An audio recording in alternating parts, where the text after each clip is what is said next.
time to let it flow. It's time to let it flow. Yeah, it's time to let it flow. Yeah, it's time to let it flow. It's time to let it flow. What's poppin'? Welcome to the next episode of Let It Flow. I got a special guest, T. Anthony Monie. What's good, dog? What's good with you, man? Chillin'. How you doing? I'm doing good. How you doing, man? Doing great. Glad to have you. We just had a good discussion before the cameras turned on. I know, man. We should have had that on already. That was good footage. For sure. We'll get back into it. Oh, yeah. But before we get into them deep topics, let's get into you and who you are exactly. So I heard you started out in network marketing. What brought you away from that market?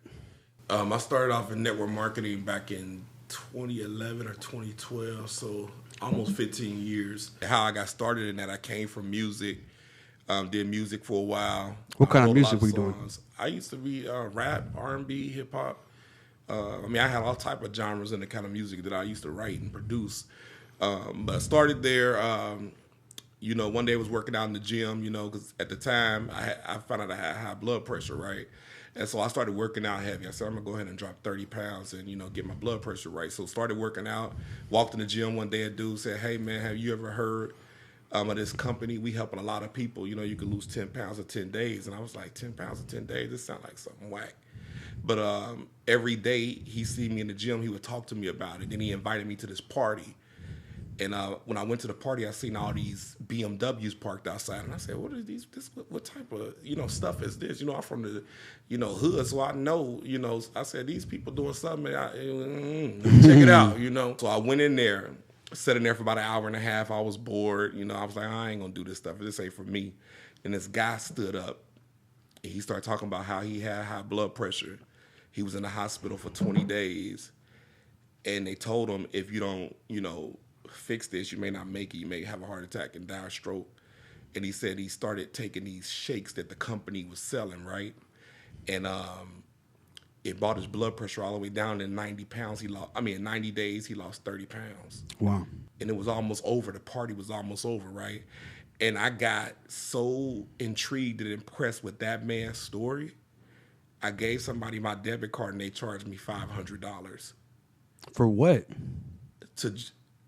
I was so engulfed in the man's story, I didn't know what I was getting charged for. Oh, wow. Some sort of plan or something. And so I did it. I went home. I was confused and discombobulated. Like I just gave somebody $500 I ain't even got. And the guy called me. He said, I want to get with you tomorrow. I want to create your list. I said, whoa. What is that I'm signing up for? I thought I was just buying some shake to lose 30 pounds. Yeah. And he was like, no, it's a whole business opportunity, X, Y, and Z. And so, not to make a long story short, that's how I got started in the industry. So I worked that business in about, I think, 60 days. I qualified for a BMW with the company. Wow. And probably about a year and a half in, I hit a couple of promotions in that company, and the company started having problems, so it went down. A $1 billion company went all the way down. So I went to another company, right? Because at this time it's network marketing. There's several different platforms that you can work. If you can work one, you can work all. They all work. You just got to work it. Right. And so I adopted that mentality and that behavior. And I think that's when I really became a full-time entrepreneur, right? Went to another company. In 2 weeks, I enrolled 230 people. The company didn't pay me my money. And I ended up quitting that one, and another opportunity came in my lap. I was watching Facebook one day, lady talk about some credit stuff, and she could help people lose their credit fix their credit, and you can make some money. And I'm intrigued by making money. Called her, got started in that company the first year. I went in broke. At that time, I didn't have a place to stay. I was literally homeless, no car or anything. But I scuffled up $288 to get started in that company. I invested that $288 within 9 to 10 months of that year. I ended up hitting one of the top spots of the company and became a 6-figure earner. What were you selling? In 10 months, I was doing credit repair. Okay. Right? I not only did credit repair, I fixed my own credit. Got a 720 credit score, got a brand new Mercedes, and I moved into a condo. So I went from being literally broke and homeless to being one of the top earners in the company in a year. Nice. That's how I got started. And the entrepreneurial spirit just never stopped. Yeah. I ended up walking away from that industry during COVID, not because it was a bad industry and I didn't want to make money no more. I just knew after the company went through its ups and downs, I no longer wanted anybody to control my money. Even though it was entrepreneurship and I was running my own business, I was still connected to a company to where when I got paid, the money came through them Right. and they paid me. Mm-hmm. So I said, the next thing I do, I'm going to be coming from up under other people's tutelages and everything, and I'm going to go out there and do what, God called me to do. Right. And that's how me and my partner, Milo Hall, started the Bulletproof Entrepreneur. Oh, really? When was that? This just happened. Oh, okay. We literally started that, where we at now, March. We literally started the Bulletproof Entrepreneur in December or January, I think. We was already building a brick and mortar business, Sayoko Leaf and Vine, and Dayton's a tea and wine lounge.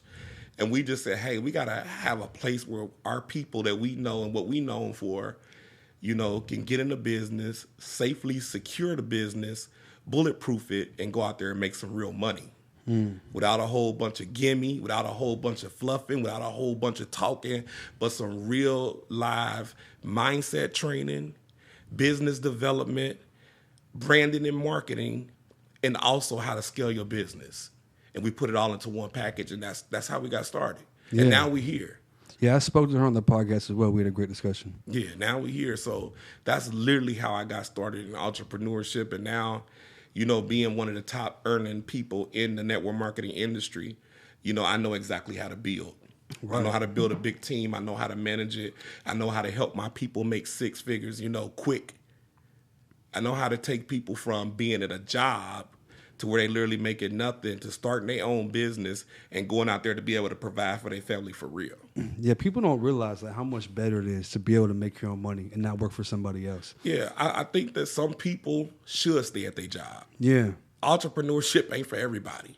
Mm-hmm. But what I do believe is that if you got some type of spark inside of you saying, I'm sick and tired of being sick and tired, and you got a skill set or you got some type of talent, I think that you should at least try to do it. Right. If you're the type of person who just doesn't give up, because if you give up easily, then entrepreneurship ain't going to work for you. You're just going to be sitting there switching business, or just quitting altogether. It's crazy, man. A singer called me today, and I haven't worked with artists in a long time. And the first thing I told him, I said, one thing, I don't mind taking on another artist, but you got to learn business before you become an artist. Right. I don't want to manage you. I don't want to work with you unless I take you through artist development and through the business process. That means setting up your LLC. That means, getting your business formatted, getting you a bank account, making sure your credit is good, get you some funding so we can start going to work. Mm-hmm. This is not a game for me. This is what I do for real. Well, that's actually some real advice that people don't realize. I'm an artist as well. A lot of these people aren't going to teach you business on purpose because they don't want you to be able to understand. They want to be able to get over on you. They're gonna teach you business, but it ain't gonna be the kind of business that you should be taught. Right, yeah. They're going to teach you how to not trust. They're going to teach you how to, next time this happening, you won't be in this situation. But by that time, they don't got so much money from you. Right. And put you in a bad situation. In a lot of cases, they're not going to teach you. They're just going to handle it for you. Yeah. Because they don't want you to know so that you don't realize that they're effing you over. Absolutely. The less you know, the more they can F you over. Because they're going to give you things that they know that you probably like trinkets. Give you a good big necklace. Put you in some cars, put you in some hotels with some fine girls, that kind of stuff. And your mind gonna be clouded, from the drugs and everything that they feeding down to you. But everything that they give you and do for you, trust me, it's a payment for that. Right. You owe that. Whether you know it or not. Very true. So by the time that $1.2 million come in and you get a check for $11,000, there's nothing really to be mad about. Right. You just didn't know what you was doing. You didn't have the right people behind you. Yeah, it's an education. Like you said, you got to learn business. If you want to be a rapper, not today, but even before. But it's more important today because there's a lot of independent artists. Yeah. So there's a lot of business needs to be handled. You don't always have a label that's going to do everything for you. So you have to make sure you have your business in mind. You ain't lying. I believe that that's the first thing you should learn. Your talent is only 10%. Yeah. It's a whole lot of you out there. Mm-hmm. But I feel like if you take the time to actually set you up a business, structure the business, Get with the publishing companies and make sure you got the right publishing. If you don't know something, get on Google and find an entertainment attorney in your area and just call and get a consultation. These are things you can do without people. Yeah. This ain't nothing hard. Just like if you had a traffic ticket and you needed a public defender, you can go on Google and find you an entertainment attorney. Yeah, for sure. And they're not going to charge you. They'll even tell you stuff for free, like, hey, this is how you should get started. You got the manager, he going to get 20%. You're going to make most of your money on shows. But if you tap into different stuff that's happening now, like streaming and stuff, you probably can start making money before you even hit the stage. Right. But those are the things that the artists need to know nowadays, and you have to be very sufficient in your own self-education and do not rely on other people. So that's what I had. That was my conversation with the artist, and I said, I'm not going to deal with your ego. Are you coachable? Are you teachable? Are you trainable? So you manage artists? It's not that I even manage artists. I pretty much can coach anybody in any industry. When it comes to business. Right. But because of my music background, I will help artists and manage them based on, how much I may like the person and how much the person is willing to do the rigorous things that I needed to do to get to the next level. You may not get signed this year. You may not get signed next year. But I'm going to have you set up enough to where you got brand deals already. You on every festival doing whatever you need to do. You already making show money. You got a vocal coach, whether you're a rapper or a singer. I'm going to make sure those things are set up for my artists for success. Because the more successful that person is, the more successful I'm going to be. Right. And I actually care about them. I'm like, nah, I'm not bringing you in to just make money because I'm going to make money regardless. But I would like to dab into the music a little bit, and I'm probably going to be doing that through artist development. Yeah. Yeah. Yeah, I've done artist development, so it's definitely a good feeling to teach our young artists, the game, how to write, how to record, the ins and outs of the industry. Yeah, teach your mindset, it's a fulfilling choreography, stage, get them prepped for movies. You need to put them. It's like you're, as the manager or as the person that's coaching somebody, you need to have them set up as if they are still in performing arts and learning different stuff, not just learning how to rap, but learning when you hear the cadence or whatever in that beat, where did that come from? Learning the history of the stuff so you go into the game fully knowledgeable of what you're really doing. And they can't say, hey, I want you to record killer music because your mindset is going to be so overdeveloped. You're going to go in there calling shots. Right. So. Facts. So I saw in your bio, you said you help people scale their business to millions. Like, what's some things that you do to help them? Well, the first thing, like we talked about, you want to make sure that you even got a business. That you're not operating out your personal checking account and, you didn't, set the formation up right and, your credit score is a 570. You want to make sure before you even start doing business, and that you could even scale a business, that the business is properly, structured and set up right. Right. LLC and everything. LLC, you got the main 7 bank accounts you need that most people don't know.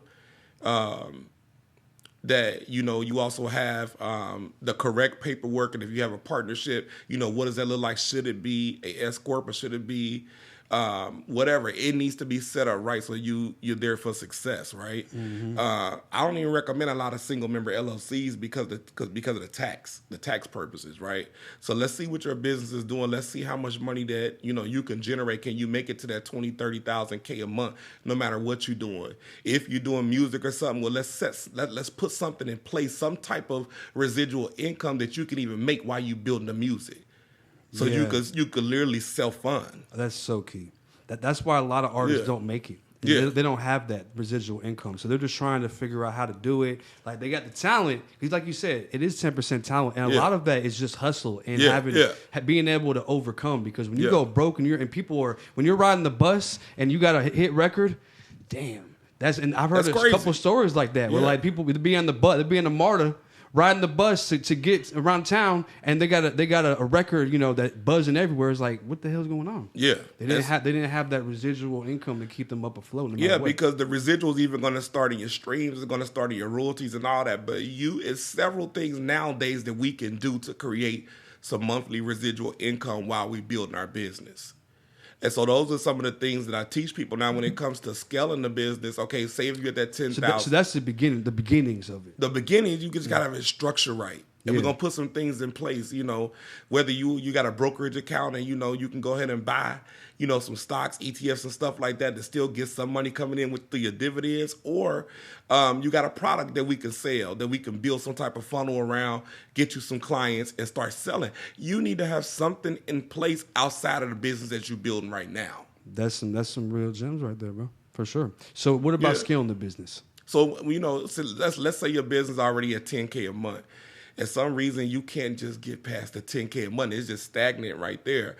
Well, there's certain things that, me and my partner come in and do that we put and help you add to the business to build the revenue. So let's just say like you got a podcast. Let's use a podcast, for instance. Well, you got a podcast, you got 100 shows already. Why don't you have some type of brand deal going? Why aren't you showing liquor, getting a brand deal with that person? Why aren't you having different products that you selling and you taking commercial breaks and selling the product while you got your podcast? Mm-hmm. It's other ways, and we call that the package. Now you got one way. You got the podcast, you got the streams, you got the YouTube. Now let's add the products. Other revenues. Mm-hmm. Now now that you add the products, and now we don't scale the business, your podcast from 10 to 20K a month. Guess what? We go in there and we add something else. Mm-hmm. Maybe you can get good go. So we hire you a PR person to bring the right people on your podcast. Mm-hmm. So it's the way you scale your business is not just magically making you make $50K a month. It's things that you do to add to the good stuff that's already happening. 100% agree. And so when people say, making multiple streams of income, they have no idea what that means. It doesn't mean that you start one business and you keep starting businesses.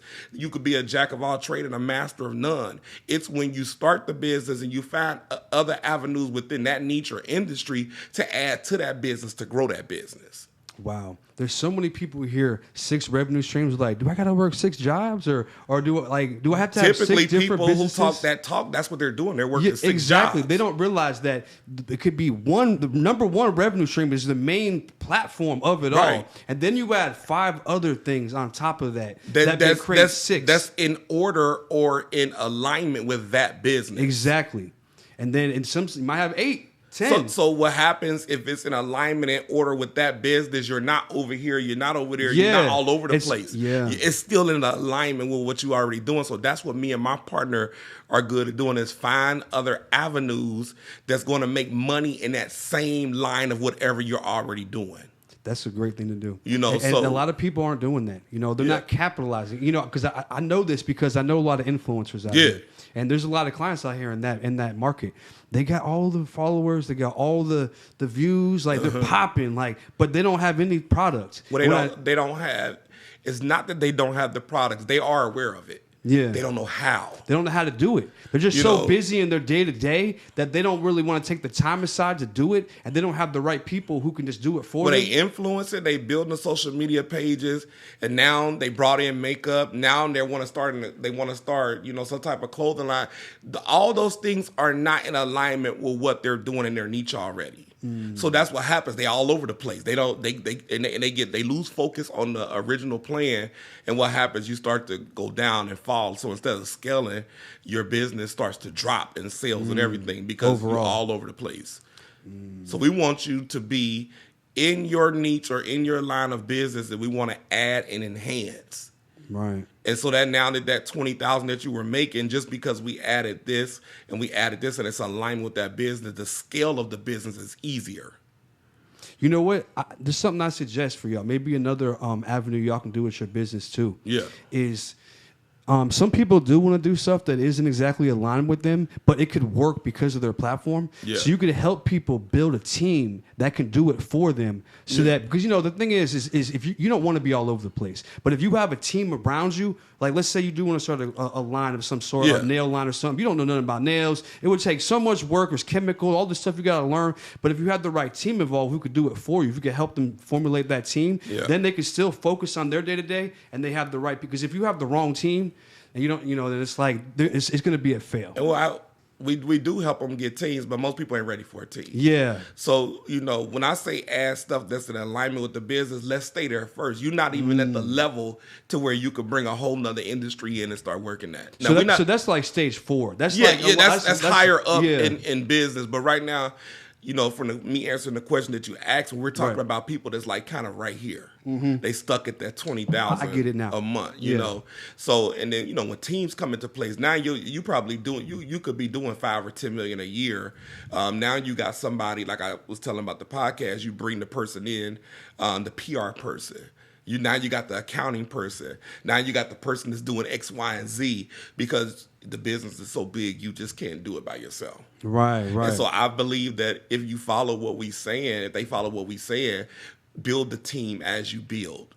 Mm-hmm. Like me bringing in an assistant, me bringing in these people, I'm going to build that as I'm building. Yeah, it's not something you just do like, all right, we're going to bring you a team. You're like, whoa, what the hell? Like, you don't need all them people right away. Because you got to train them. And there's also a payroll to it. You know what I'm saying? Payroll. It's got to make sense. Now you're dealing with payroll. Yeah. So that 20,000 you was making, it has to scale, because if you bring a team in, you can literally obliterate your income, because now you have payroll. Yeah, that's also in the Bulletproof package as well. So we take you from the beginning all the way to where you want to go. So I had a big network marketing team. At one point making $80K a month in income. So I know that type of flux of income coming in, what to do with it. Now let's grow to 80K. Let's grow it to 1.2 million. Mm-hmm. It has to go in stages. It just doesn't happen overnight. Yeah. So and what you learn in this stage, you're going to be able to go to the next level if you learn it, correctly. So basically, like, this is how I see it. Like, success is just a whole bunch of little steps. Yeah. But the thing is, a lot of people are like taking like 3-4 steps forward and then 2-3 steps back. So it's kind of like life is just going like this. You're moving towards your goal if you don't give up, but you're always stepping back. So what you guys can do is help people take less steps back. Put stuff in place so that you don't keep going backwards. Yeah. There's whatever goes up must come down. We all know that. It doesn't matter what we're doing. But when it comes down, you don't have to be doing bad. Right. It just came down, and now you just got to shift.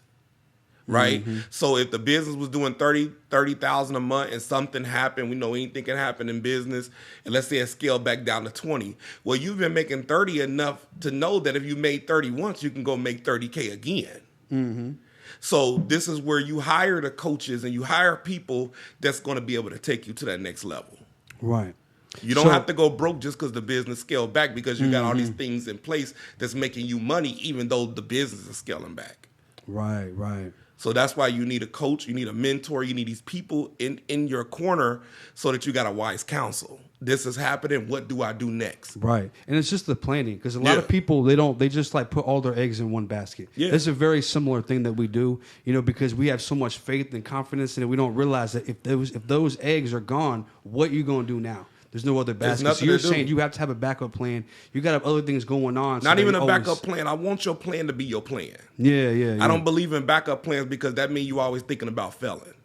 Right? So you just need to have other things going on. So let me give you an example. We got the tea and wine business. We opened a business. Right now it's under construction of brick and mortar. But I came to my partner. I said, we cannot rely on people to come in that store and to scale that store out fast. We need to have some type of online product that's aligned with that business, to whether the store is doing 50 or 100K a month, we still got that big surplus of money coming in from the online sales that's always going to level everything out. Right, no matter what.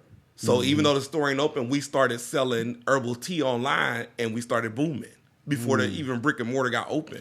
This is what I'm telling you, what the Bulletproof Entrepreneur does for people's business. It gives you that.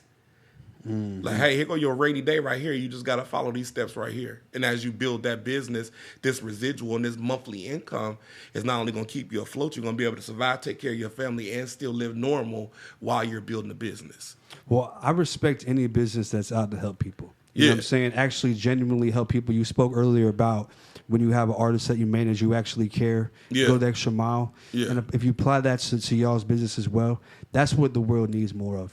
Most of the businesses out here, it's all about me, and they're not really about the people. You know what I'm saying? So I see that branding is one of the things that you also had in your bio. Yeah. I feel like that's a really important thing to know when it comes to business. So what's the advice that you have for like new businesses trying to brand their business? Yeah, so the branding is going to come in, a few ways, but the best way to brand your business is to get funded first. So anybody can get funded. It's not a hard thing to do. You just got to make sure, once you build the business, the formation is good.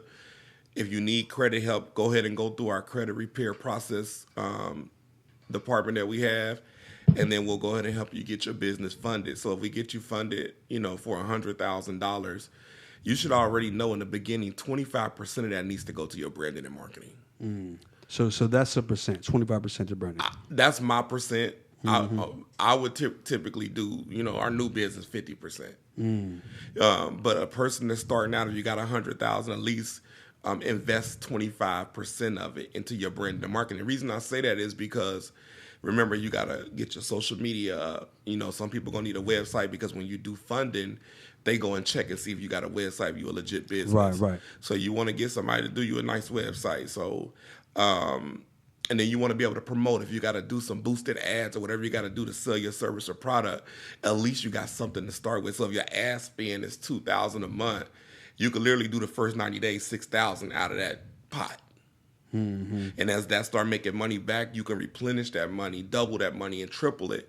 And now you could take another 25% of the 6-month revenue and pour back into the marketing. So it's a whole concept where your business is growing, your brand and marketing getting better, and the more money you make, the more the marketing is going to cost. Right. Because a lot of people don't realize that when you start a business, if you don't put that marketing money into it, you're never really going to go up. Well, and it's like nobody know who you are. Exactly. And it's like you might not make a lot of money off your business in the first 6 months. Like you're making money. I'm talking about profit. Yeah, it ain't no super profit. Yeah, so people have to be, and that's an important topic too. People have to be okay with not getting a lot of profit on a small business that's new. They have to be okay because if you want to scale, and most people who have scaled, they had those years where they were barely eating. Like they were making money, but they were investing most of it. A lot of us came out of some bad situations before we figured it out. But when I did network marketing, I was a better promoter and branding person than most people. That's why I did better faster. Because I would push it out. I would make my own flyers. I would do all type of stuff. And, people started recognizing me as a brand. Oh, he do credit. I want him to do my credit. Oh, I trust him. He's helping a lot of people. And that's because they seen. Right. So, and then once I got the Mercedes, that was a marketing and branding tool because people seen that and now they knew that it was real. Moved in a condo, my lifestyle pictures and stuff like that. And, taking photo shoots, I started to become bigger in people's eyes than I even thought I was at the time. So we know that, as humans, we visual and we want to see living proof. Yeah. Now, I don't want you going out there renting Rolls Royces and weird taking stuff, pictures. But I do want you to show the real you in your branding and marketing. Yeah, I feel like a lot of people aren't really genuine on social media. They just showing you stuff so they can make some money, but they heart not really in entrepreneurship. Real live bona fide entrepreneurs, they heart is in it the right way. They operate in integrity. If I got a service and a product, I'm making sure my stuff working for people. Because I'm not gonna keep selling it if it ain't gonna keep working. If it's not working, you know what? I'm gonna tell you what I think about that. I think that a lot of people go into entrepreneurship with that type of thought process. Yeah. But as they get in it, they start getting around these other people who are billionaires, millionaires. Nah, they was already bad before they got in it. So you think they was already bad? Oh yeah. So you don't think any of those people were good at one time? No. Okay. Money and that kind of stuff, it only amplifies your big problem. Yeah. A person that got an ego, they got an ego whether they meet you or not. You may not seen it yet because they hid it from you, but it was always there. I actually agree with that. Agree, and I've said that before. I think that money makes you more of who you actually are. Humans are who they are. How you do one thing is how you do everything. It doesn't change because some money or something came. If you was a person, if you a messy person, whether you got $1 million or you got zero, you was always a messy person.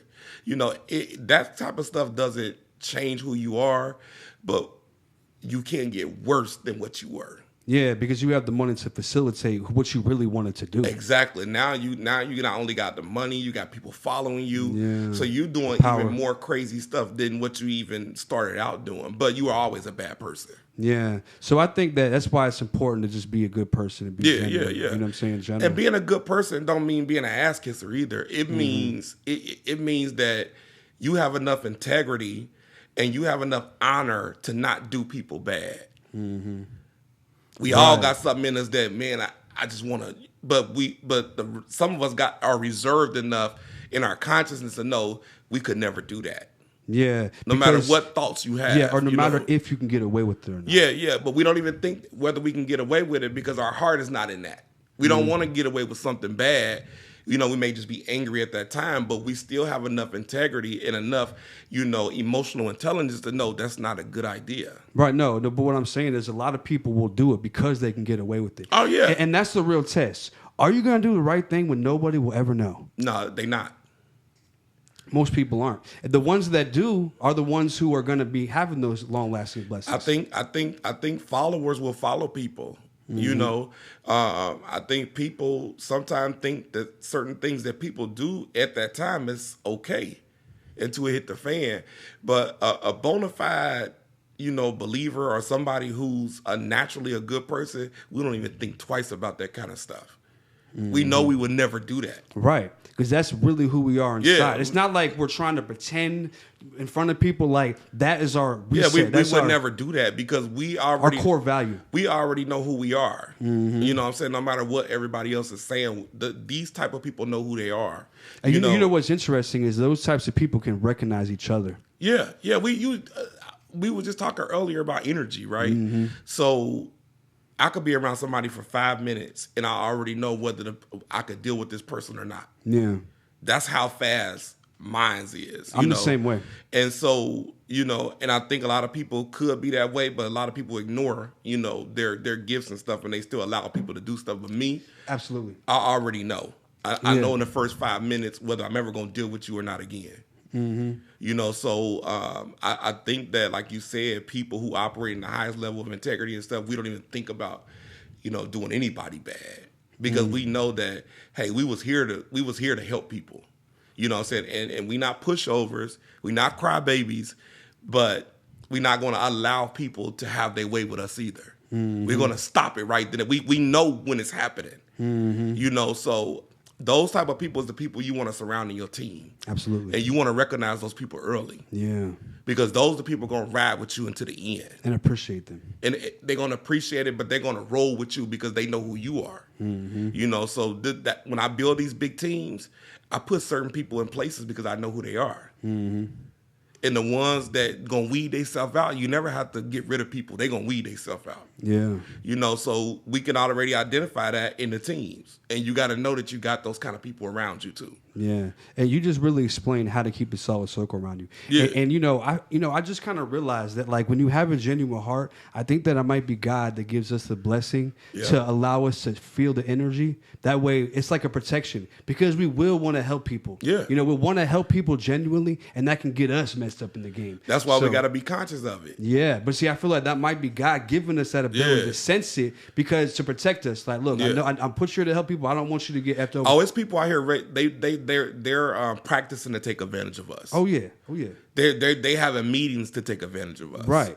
But it's up to us to, like I said, have that circle so tight that it's unbreakable. They can't penetrate it. And I don't know about you, but I personally had to learn that from experience. Yeah. Because you have those people who come around. And they own that, you know what I mean? And they take advantage of that situation. They show you who they are when you first meet them. It's you that ignore it. Exactly. They might have some amount of followers or some kind of something that you need from them. It's something that told you not to trust yourself. Yeah, exactly. So those people show you exactly who they are in the very beginning. I agree. You have to notice it, peep it. And you have to listen to yourself because I feel like I know before the podcast you said you don't feel like God talks to you. I don't know if he necessarily talks to you unless there's certain circumstances, but I do think that he'll speak to you through these types of things. I think when people say talk, they may see visions, but they don't hear God talking. You hear your own inner thoughts talking. Right. The human mind is so complex we don't even understand it.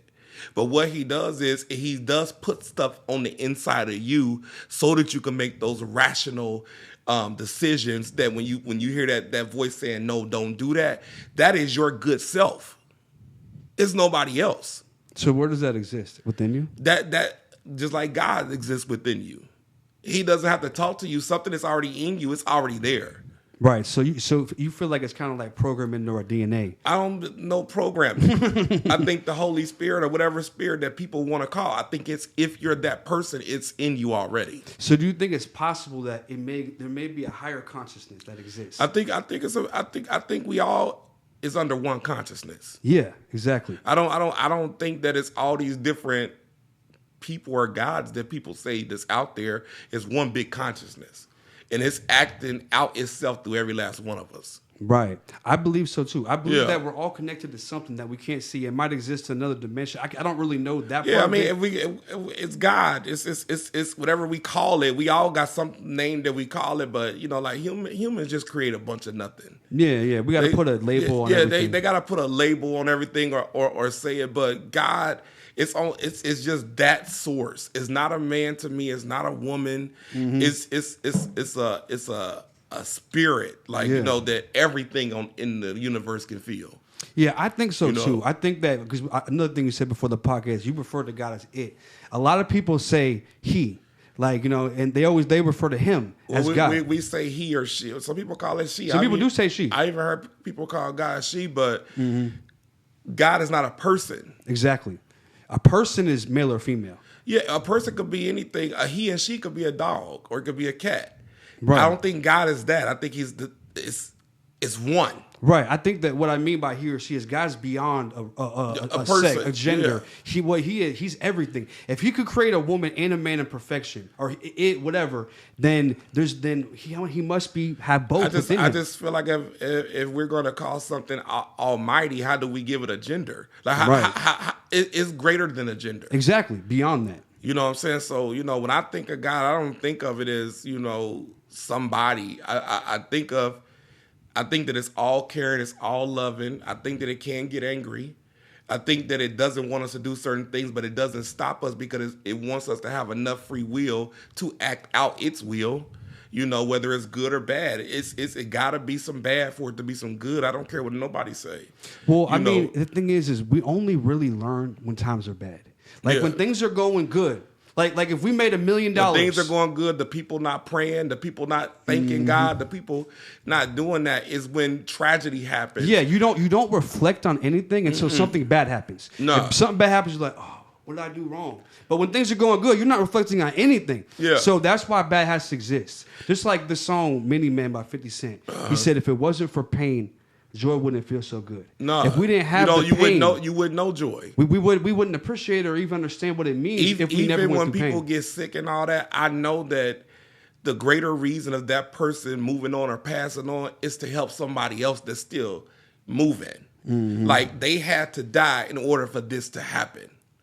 Even though it's bad for some people and some people gotta mourn the death of somebody they love, even in that person's death, good still comes out of it. Yeah. I mean, I know from experience, like from losing my mom. Yeah. It motivated me because one of the last things she said to me was, I want to see you succeed in what you do. Like, never give up on what you believe in.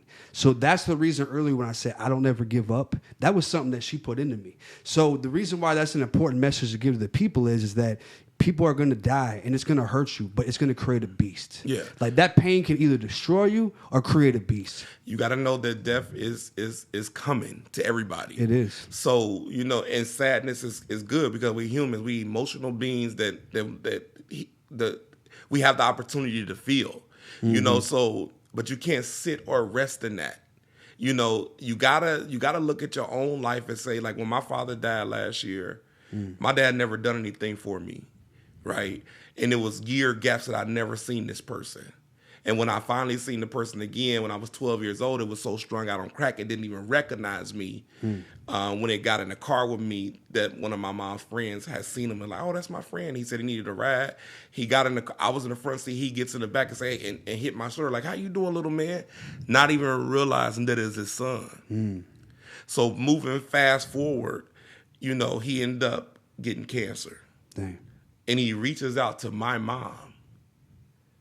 who he didn't take care of her kid the whole life. Right. And he ends up on my mom's couch because he didn't have nowhere to go. And so my mom called me. At first I got angry, and then I thought about it. I called my cousin. I said, yeah, he just end up over there. He can't stay, at her house. My mom doesn't have it for him to stay at her house right now. I pay all her bills. He's not being added in on it. I think it was a little bit of my anger from back then, even though I had got past it. But that moment, it came back. And so I called my mom. I said, he can't stay there. I said, hey, put him on the phone. And I said, hey, you can't stay there. You're going to have to either go to a nursing home or something, but you can't stay there. Even though my mama was still willing to help. And so he ended up going to the nursing home. Another whole year went past, and Thanksgiving came. And I called him, and I said, hey, something in me told me to call him. And I said, hey, I'm in Dayton, so if you want to see me. That's in Ohio? Yeah. You can see me. And he was like, yeah, son, I'm doing a little bit better. You know what I'm saying? I'm over your uncle's house right now. I said, all right, well, let me know when you get finished with that, and I'll pick you up. Because I knew he was sickly. I knew, the day could come any day. Right. And so the next 2 days that went past, he didn't say nothing. He didn't call. He didn't answer. And I just said, well, he's been doing that all my life. I'm not going to worry about it. I was about to get on the plane to go back home to Atlanta, and my uncle called me and said, hey, he was crying. I said, what were you crying for? Then I stopped and paused. I said, he's dead. And he was like, yeah. Dang. And so the midst of that happening that quick, find out, I knew he didn't have no money. I had money. And I had to come to the conclusion of how is this man going to get buried? Yeah. Should I do this, or should I just let his family or our family, let me not say his family, those are my people too, handle it, but I know they probably don't have nothing too, and they all know that I got money. I made a decision, man, and I took $3,000 and I buried him. Wow. And I left Ohio. I buried him with no help. Nobody had anything. Yeah. I left Ohio, went back to Atlanta, and I told myself, I said, at the end of the day, I should be thanking this man that he gave me a life, even though it was nothing to me. How did you feel when you heard the news? I don't even know if I got sad, to be honest with you. I think I got, it was a confused thing. Like, dang, it just passed away, and I talked to him. He just passed away, and in my mind, I went back to 12 years old. He always, I don't never hear from this cat anyway, so I don't care. And then when the death thing came, I don't think I got sad. I think I got more aware of everything. Did you ever get sad about it?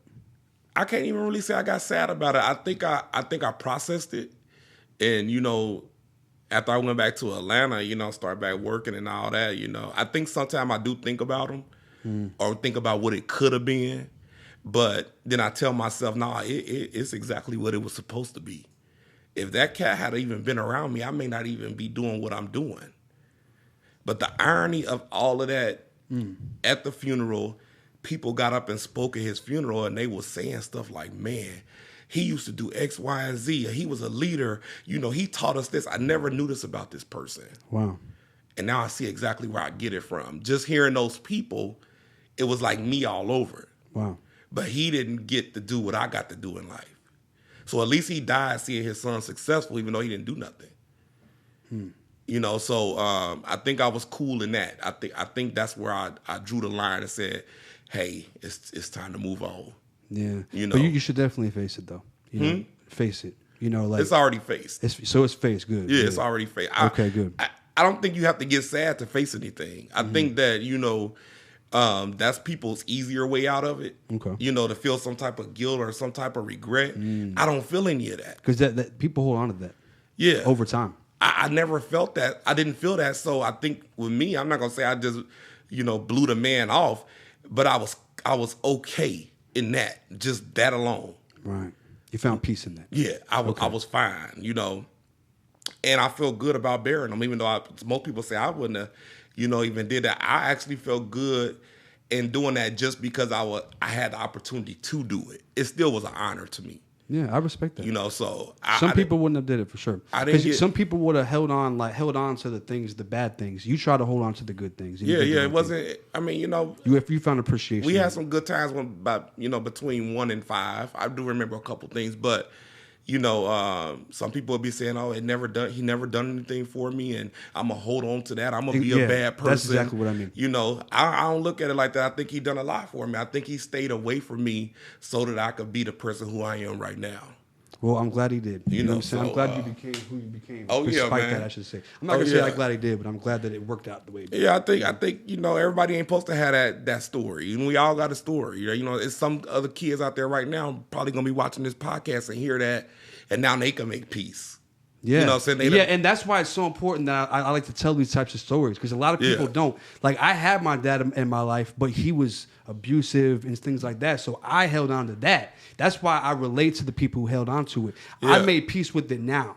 You know, so that's why I said to you, like, make peace with it, because I know I had to. Yeah. He didn't die, but I had to make peace with what happened. And depending on what happened to you and the severity of it, it takes a little bit more. It does. It could take years. At least I was absent from any type of abuse or anything like that. Yeah. But, you know, it's still abusive for your daddy not to be around. Yeah, it's a different type of abuse. It's traumatizing a different way. It's a mental abuse, because you go see other people's families and their dad is around, and then you start questioning yourself, where am I? Like question if you're good enough, confidence types of questions. Like, why did it happen for me? Yeah. You know, so I think like blame yourself in sometimes situations. I think that, you know, that's why I didn't get sad. I was so at ease with the fact that even a man ain't suffering. Having cancer is a bad thing for anybody. Mm-hmm. You know, and he has 2 other daughters, but they didn't even show up to the funeral. So they're holding on to that.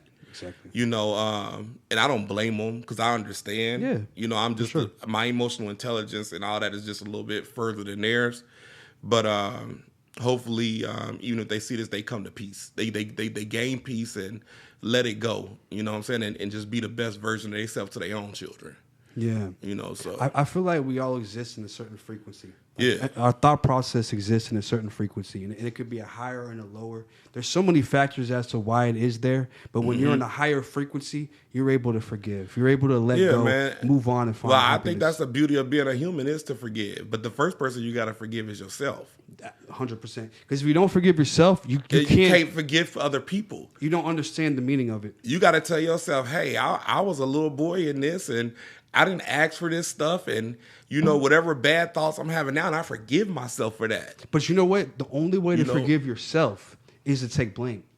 Yeah. The first thing is to take blame. Like, it was my fault, or maybe some of it was my fault. I'm not talking about the situation today. I'm just saying in life in general. Like, if you don't ever take fault, you got to take accountability. It's accountability. That's the word I was trying to say. For everything, you know, in your life. Mm-hmm. And taking accountability is not a bad thing. It just means that whatever situation is, we all had some part in it. Yeah. Even as a kid, if the father didn't like the mother, the kid was the problem, even though it shouldn't have been the problem. But in that person's who's left or abused that person, that's what they were thinking in their head. Man, that is a deep level of accountability I've never heard before. But the reason I'm saying is most people will probably be watching this podcast and say all type of weird stuff, and that sounds stupid. No, it's some real shit. If you think about what I'm saying is, no, you was not the direct problem, but you were a part of the bigger problem, whether you want to believe it or not. Yeah. The man didn't want the kid. The mama had the kid. The mom's is upset because he didn't want the kid. Now the mama may be treating the kid bad because it reminds her of that problem. So that kid is a part of the bigger problem, whether we want to look at it or not. So it's basically just understanding. It's understanding. It's a level of accountability where you can come to peace of understanding why. Well, you can forgive yourself. It's not saying it's your fault. You can forgive yourself like this, because you can say, he just didn't want me. She kept me. It caused the problem, but it wasn't my problem. Yeah, okay, there you go. Okay, I see. It wasn't my problem, yes, but I was a part of the bigger problem. Whether I want to look at it that way or not, it is what it is. It is I mean, it could be the truth in some circumstances. Yeah. Should he have been abusing you? That's not what I'm saying. I'm just saying the whole head of the issue, you are a part of it. So your accountability is understanding it. Yeah. understanding it. And we don't know the whole full spectrum of what our parents went through or what was said or done, but we know enough to know that it wasn't us. It was they had an issue they couldn't resolve, and I was just the end result of it. Yeah, that's a powerful statement to make, because I don't think many people ever reach that level of accountability. They won't. And they won't ever have that forgiveness. Well, we like to be hurt. We like to feel hurt. We like to relate to other hurt people. But in the interim of that, that's what's killing you. That's what's giving you sick. That's what's giving you cancer.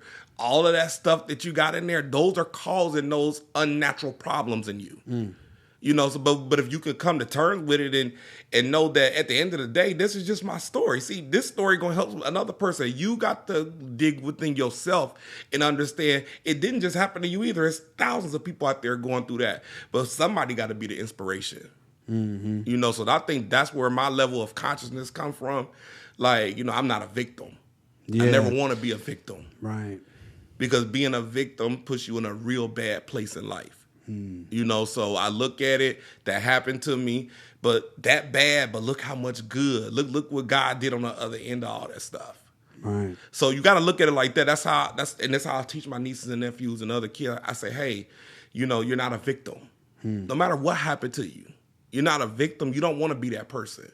Right. What are you going to do next? How are you going to take that issue and teach other people and get them through it? That's what God wants you to do. Right. That's why he allowed it to happen to you. Right. He allowed it. Right. People say it ain't no God. It is a God. He allowed it on purpose because guess what? He wants the greater, bigger story in the end.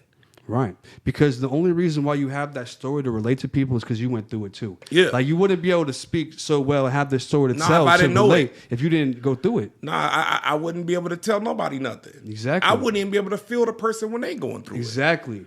Or understand why that person is doing that. You know, but I did go through it. And I'm telling people I went through it and probably had the same feelings as you, but I decided to take it a different route. After 12 years old and the cat never showed up again, I told myself, I still got my mama. I still got my grandma, my brothers and sisters. You got to be happy about something. You can't have it all. We know that. Happiness is a choice. It is. It is an inside job. No man, woman, no relationship, nobody can make you happy. Right. They can only enhance it. Enhance it. They can only enhance your if there's no happiness. Add value. Yeah. If there's no happiness there's nothing to enhance. It's nothing there already. You know, so we got to be happy on our own terms. If you like doing self-care, make yourself happy. If you like taking your kids on trips, take your kids on trips. Don't just think about it and plan it. Do it. Whatever makes you happy, do it. You know, because all of our days are numbered. And you don't want to get all the way to the end and say, I wish or I should have. Regret is the one thing you do not want to have. That's what's going to kill you in the end. You know? And so, man, I really appreciate this conversation because I've never got on any platform and even talked about. Well, this is what this is about. You know what I'm saying? I like to really get to why people are who they are. And, you know, because you're going to be up there, millionaire status. You know, maybe you are already. But either way, people want to look back at that and say, oh, he was always like that. You know what I'm saying? Like, oh, that was him before. He's not faking it. He's not telling the story. They're there. You know what I'm saying? The episode always be there. Okay, I want to say this right here. You know, when it goes back to building teams and stuff, and you're in business, and you got certain people around you, it's two type of people that you got to be very aware of. What's that? You have to be very aware of the people who sneak diss you. They say jokes with real intention that you don't understand, but they call themselves your friends or they call themselves your colleagues. That's one person you watch out for. The other type of person you watch out is the person who comes in to destroy.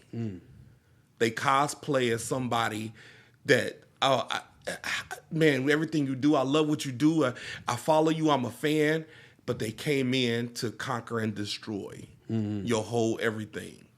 You have to be aware of those two type of people when you build business. A jealous friend is the worst person that can ever be a part of anything you're doing. Why? They know everything about you. You pillow talk with those people. You talk about other people with those people. They know all your information. Someone got a key to your house. Those people are the most dangerous. They got the key to your destruction. Everything. That's what I mean when I say house. They got the key to everything. Yeah. Your financial house, your private life, everything. You know, they can really come in and do a number on you, and it's happened to me.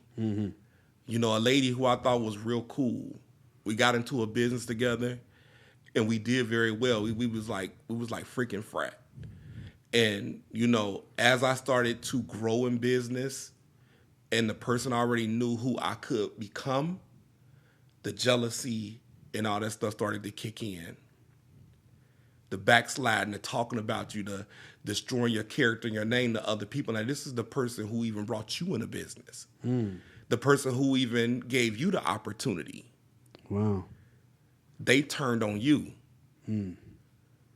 And that to me was a hard pill to swallow because I put my trust in somebody.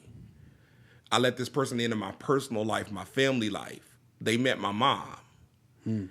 And when all the cards was laid on the table and I look back at certain instances, I should have already knew who this person was. You feel like you saw the signs already? I did. As I look back, it cosplayed as a good friend, and it was definitely an enemy. And so now, you know, even when I do business, I watch a person's behavior. I even watch how the person look at me when I'm asking it questions. It tells me everything about you. Right. Whether I can trust you or not. If somebody can't hold eye contact with you when they speak, they're not speaking the truth. Not that they can't hold eye contact. It's not the eye contact you look for. It's the body language. It's the body language that tells you who the person is. Right. Why your hands doing this when I'm talking to you and your hands never do that? See, I pay attention to body language. Right. In context to what they usually do. Oh, yeah. That's a great point. You know. Yeah, so, I was actually speaking about people you don't know. Yeah, even eye contact, that can fool you too, because some people never look in people. They just never do. That's just how they are. They're not an eye contact person. Yeah. But that body language will tell you everything about a person. Right. But you know, one thing you said earlier about the people who will come into your life to destroy. You know, I know before the podcast you said that you didn't believe in the devil. You thought that we have a creator. People. I think that I actually am very kind of on that side of things too. I don't really have a direct opinion, but I think that the devil is more an energy. It's like a demonic, evil energy. No, everything's an energy. Yeah, it's all energy, right? So you got good energy and bad energy. Yeah. And some people can, like I was talking about frequencies, some people can be in that low vibrational frequency that they're more susceptible to that bad energy. They in the low vibration frequency, but they still have a magnetic field. And the magnetic field pulls things to you. Okay. So once you pull it on the inside of you, it's on the inside of you. So if you have a magnetic field that goes out, so whatever you are inside, you're going to attract. Push out. It pushes out, but it pulls in. Okay. So you project what's inside, and it pulls back what you are. So we don't have that. If we don't have that, we're constantly doing this. Our aura and everything is constantly protecting us. So basically, it's like if you're trying to do good, but you're bad inside, and then there's just constant struggle, this constant conflict. There's no struggle because if it's already bad on the inside, it pulls everything bad in. Right. So it's like you're trying to push forward with good, but you keep getting pushed back. So you're just like, so it's like the only way to push forward and stay forward is to be good on the inside. Yeah, it's that duality. You gotta have both. So, you know, I tell people all the time, you know, y'all can call it the devil. We always want to have a name to something, but most of the time, that's just who you. That's inside of you. Yeah, you are that person. So, do you think you can remove it from yourself? I don't even know how it feels to be able to even think that I can remove that or whatever that energy is. I think anything is possible, but at the same time, it's just some real demonic energy out here. Yeah, I think some things you can't come back from. Yeah, you know, I'm such a like glass is full type of person, optimist, that I think you can. And you know why I think that? Because I've been in a dark place. I've done some bad things. You know what I'm saying? Man, but a person who molests and abused, sodomized that's a different. child. Yeah. What are you coming back from? So okay. What are you? Okay. I like that example. So what you're saying is there is the edge of a cliff now. You can go over that cliff. Yeah. You know, once you go over a cliff, it ain't no coming back. Ain't no coming back. Yeah, so once that energy is there, it's there. It's there. You're done. So it's there. So you have to be conscious of that cliff. Yeah. Like when you're doing bad, you should do good. But just understand that there's an edge. You should have enough compassion for yourself and other people to not even think about that. Right. But you know, it's important for the younger viewers and the people who are younger in consciousness or they might be older, but they're not there yet. So it's like to tell them like, look, If you're over that cliff, then just stop watching this podcast. It's not for you, bro. Right, you know right.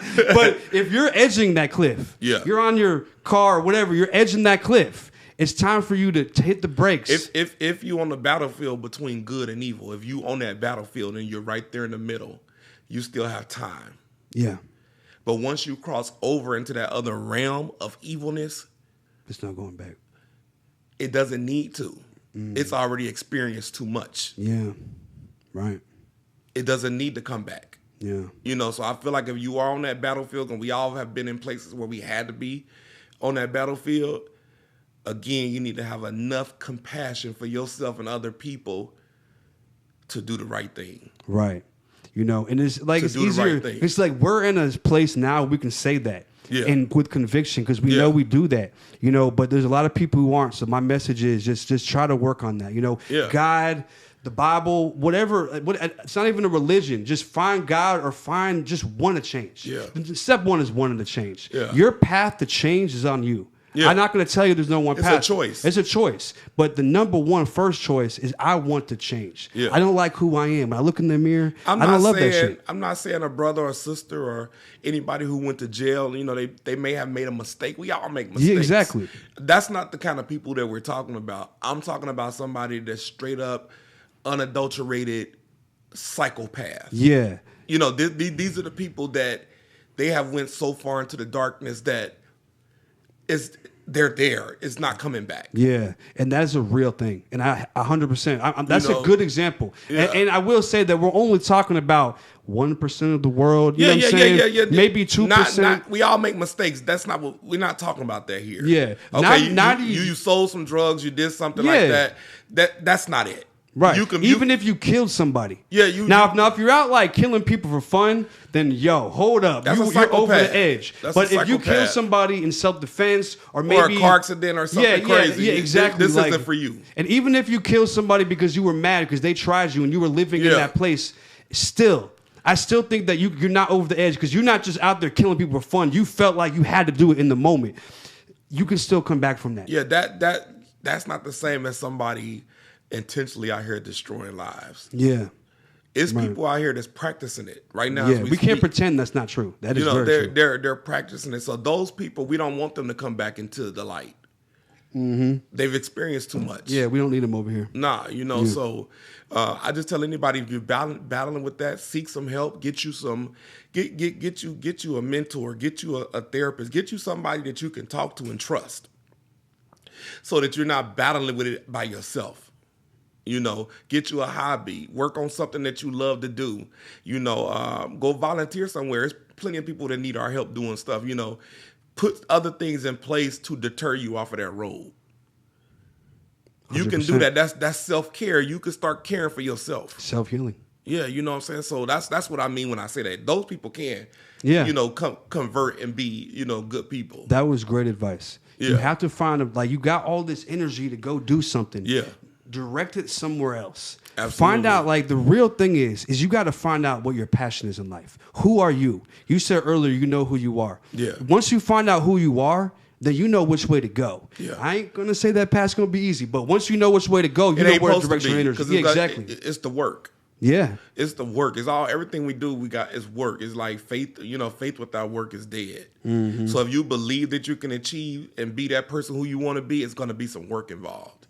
Yeah. You just got to be up for the challenge. You have to be ready to put that work in. Absolutely. Don't run from the work. Absolutely. God's going to give you the tools to build the building, to build that building to success. Absolutely. But you still got to build it. And he's going to help you bring the people around. But we talked about earlier, when those people come around and start helping you build that building, they might tell you something. It could be a relationship or a friend. They're going to tell you some shit you don't really want to hear. Yeah. They're trying to tell you how to build that building better. Yeah. You're like, be ready, accept it. Yeah, your guides and all that's going to, when the student shows up, the teachers will appear.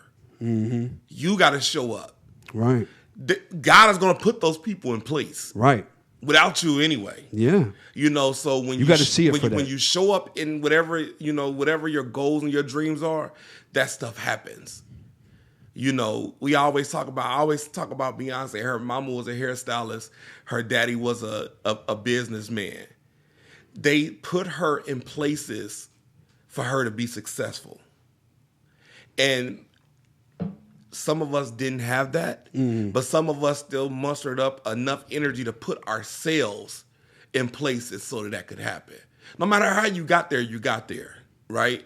And so, even with me single, my mom, she was married once, single mom, worked in the hospital 30 years, we was never poor and didn't have food. I'm not going to never claim that story, even though my whole side of the family come from a drug family. But I seen a lot of money growing up. I was inspired just by seeing that. Now, I could have been inspired two ways. I could have started doing what they do. Right. It was a choice you made. My grandmother, who was, basically the head of it, told me, she said, "You the one in this family, and I need you to go out there. All I want to do is see one of y'all be successful before I die." And I was on the verge of it happening right when she died. But she told me I was going to be the one. Does that motivate you today? Man, my grandma was a hustler. I mean, my hustle and my go-getter and all that all came from her. I watched her. It don't matter. Drug dealers are business people too. 100%. Those are entrepreneurs, whether y'all want to believe it or not. Some of them did some crazy stuff, to do what they do, but that's a dog-eat-dog world. If you're in that world, that's what's going to happen. I mean, the only reason why I know business as well as I do is because of drug dealing. Because it's the same. All business has the same principles. It's the same thing. It's the same thing. So watching them, and I took my grandma, my grandfather used to say, take the meat and leave the bones. You take what's good out of whatever situation you in, and you leave the rest of it behind. But it's good. It's some good in everything. You take the meat and you leave the bones. And so I took that mentality and said, I'm going to take that hustle. I'm going to go down to Atlanta and I'm going to become somebody. Because I don't want my mama to end up like my grandmother, broke and had nothing. At least my mama worked and she had enough dignity and respect for her children to show us something. She didn't escape us. She didn't make us escape from the bad side, but she showed us enough good for us to go out there. And now all 5 of her children are entrepreneurs full time. And she don't pay bills. I really like what you said. Take the meat and leave the bone. Oh, yeah. And some like animals or some bones is gonna be a little less meat than others. Yeah. Some chicken wings in Atlanta be a little small. They ain't got nothing. It ain't as much meat, but something on there. It's something on there. You have to. So don't focus on if there's more bone than meat. Just focus on the meat. There's too many people who are focused on the bone. Yeah. They're not noticing the meat. Focus on the meat. I paid attention to their organization. I paid attention to when the money came in, how they distributed, where it went, and how they was paying people. I paid attention to all those kind of things because I knew one day I was going to have some big that I was doing, whether it was going to be a singer, rapper, business owner, whatever. I could even have been a lawyer if I really wanted to. I had the smarts and the attitude to do it, but that ain't the road I chose. But I knew whatever I could do, those things I learned from that, I could make a lot of money. Right.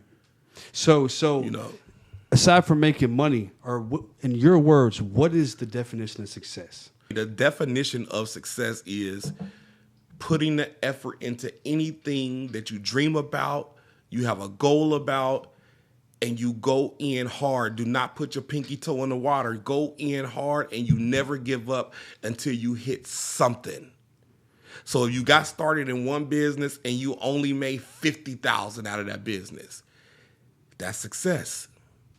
Now you take that $50,000 game plan that you have for that business, and whatever you start next, you knew how to get to 50 so you could do it again. Now you go and expand. Now you pick up a couple of people with you and you take them along with you. Now you build a team. See, the success happened in stages. I got big awards. I don't want big major awards that other people haven't won in my industry. I don't made the money. I don't have the cars and all that. But it all came at a stage. I really like how you said that. You said that the definition of success will change over time. Yeah. What I define as success today is not going to be what I define as success tomorrow. Nah. So, and that's why you got to be goal-oriented. You'll be like, I'm trying to make 100K, or I'm trying to make 50K this month. But after you attain that, your goal shouldn't be to make 50K again. It should be to make 60K. That's the success. That's the success. Not making the money, but elevating the goal. Right. That's a success. And now that I elevated the goal, I went and found me a couple of people to bring along with me. That's success. Right. And I helped those people do what I did. That's success. They went and taught a couple of people how to do it. That's success. Now we're building a community. Now we're building a village. Now we're building a kingdom. That's success. Right. It's not the money, the cars, the houses. When we die and gone, we won't even know about that stuff. That is a result of success. That's not success itself. Those are the material things of success. Mm-hmm. You're going to get trinkets, and it's okay because you deserve reward. You should be rewarded for your labor, right? But that's not the success in it. You said the right answer. When I ask people that question, I'm looking for bringing other people with me. Yeah. Success isn't really real. A lot of people say the top is lonely. The reason why the top is lonely, there is no top. That's a good point. There is no top. Every human is on the same playing field. There is no Ain't top. no top. The earth is flat. I'm not flat in what they say, but we all on the same playing field. Mm-hmm. Some of us may be on the second ladder. Some of us may be on the fifth ladder. Some of us would be at the seventh, but ain't no top because just because you at the seventh, I can pass you. Saying and my job should be teaching other people to pass me. Right. Not wanting to be at the top. That should never be nobody's goal. Right. Why do you want to be at the top? What make you? Who do you? You not God. You should be teaching other people how to pass you. You should. You shouldn't find jealousy in watching people pass you. You shouldn't. Either you should be proud of it because you helped it, or you should be like, wow, inspired by it. Wow, look at them. My goal is always to teach people how to do it better than me. I don't want to be the top person in nothing. Mm-hmm.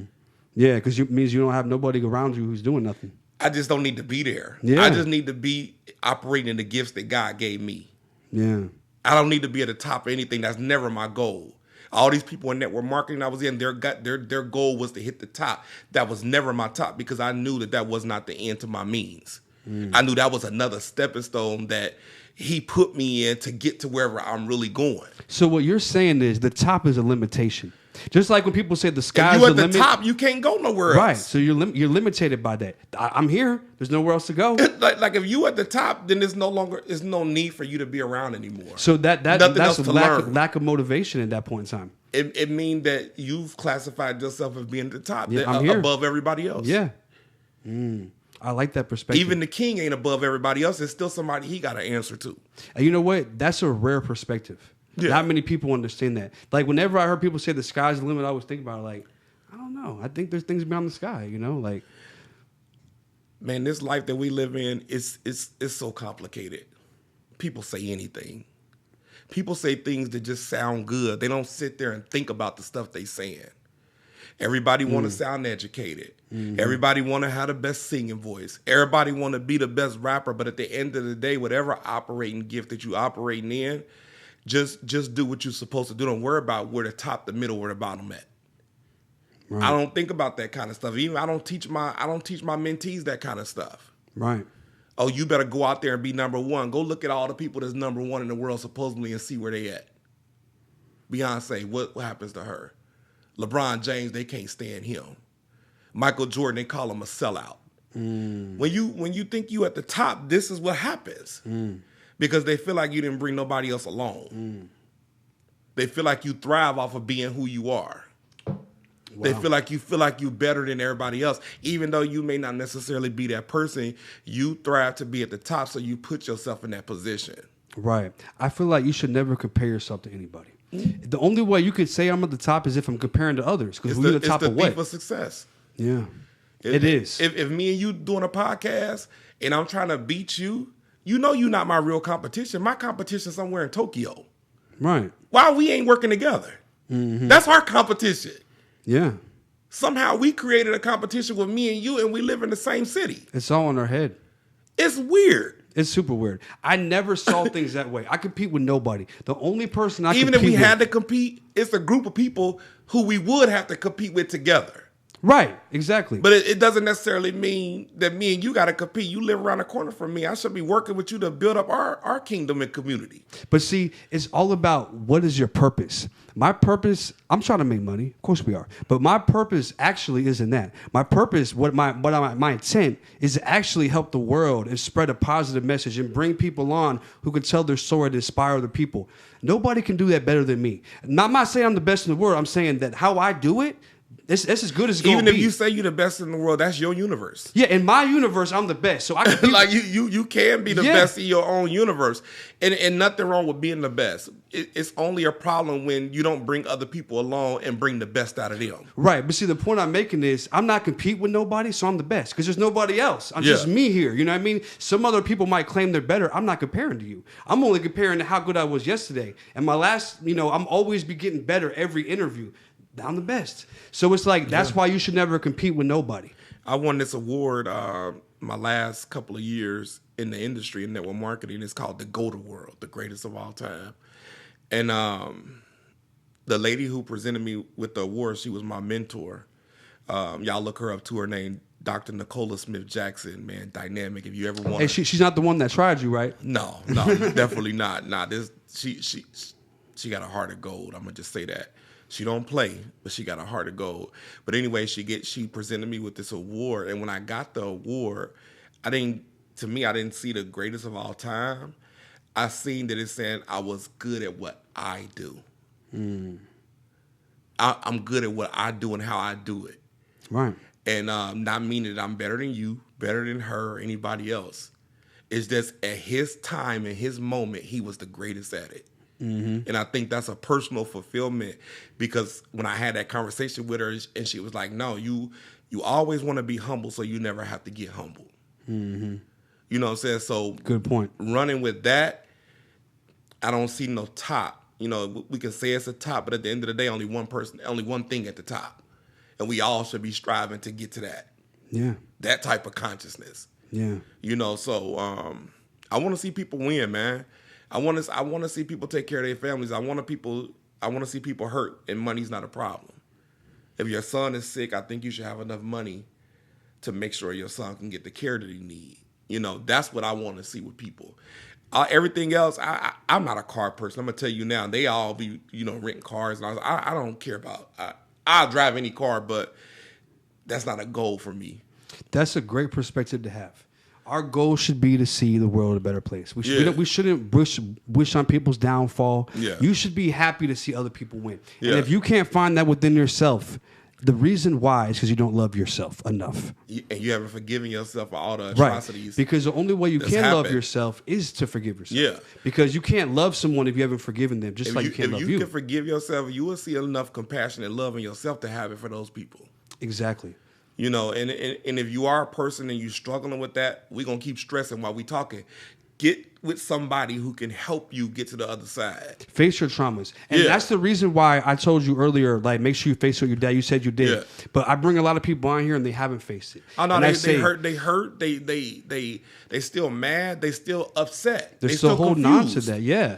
And that's because they have not got around the right group of people to help bring that stuff out of them. But see, I'm going to tell you the power of this. Like, me and you are talking, but the viewer is literally somebody in the room watching. They might not be able to feel the physical energy of the conversation, but they can watch it and they can learn from it. So that's why it's powerful. That's why podcasts, in my opinion, are one of the most important best things. Tools that we got right now. Yeah, for the young people, even older people, whoever. Like, look, we're showing you how we did it. You can learn from it. You could go through the experience and spend 5 years, or you can learn from it right now. Hey, and by no means am I perfect or at the top. Like, I don't want y'all to look at me. I'm still learning every day. I'm still moving. My success is keeping that blood pressure good. That's a success for me, because I believe in my life.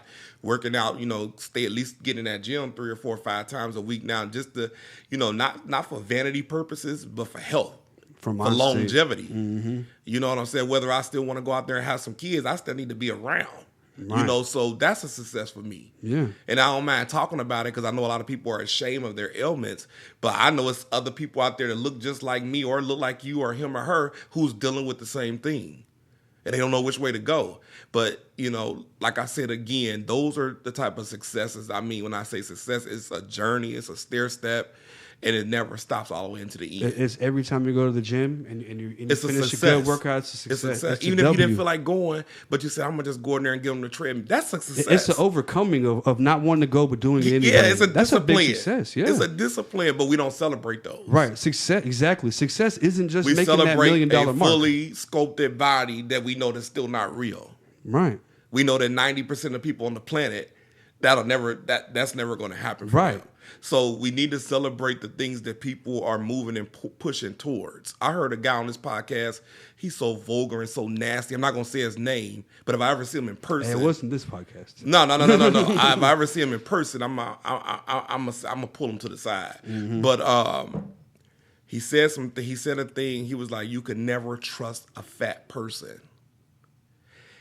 And when I'm getting what he's saying, I don't want to misquote this man, but I think he's saying that he feel like the person doesn't have enough discipline to fix his weight. Well, it's a multiple of things that's happening with each and every different person in that situation.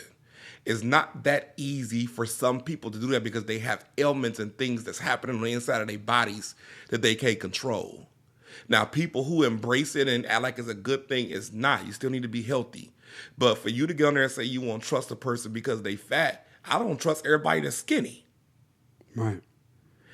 So I look at those type of behaviors and it lets me know you got a lot of hurt and trauma in your head. Why aren't you helping those people get to those goals that you say you hate? There's a lot of people who are skinny. They're only skinny because their genetics. It's metabolism. How does that make them more trustworthy? It has nothing to do with nothing. That's just like saying I won't trust somebody because they're Mexican.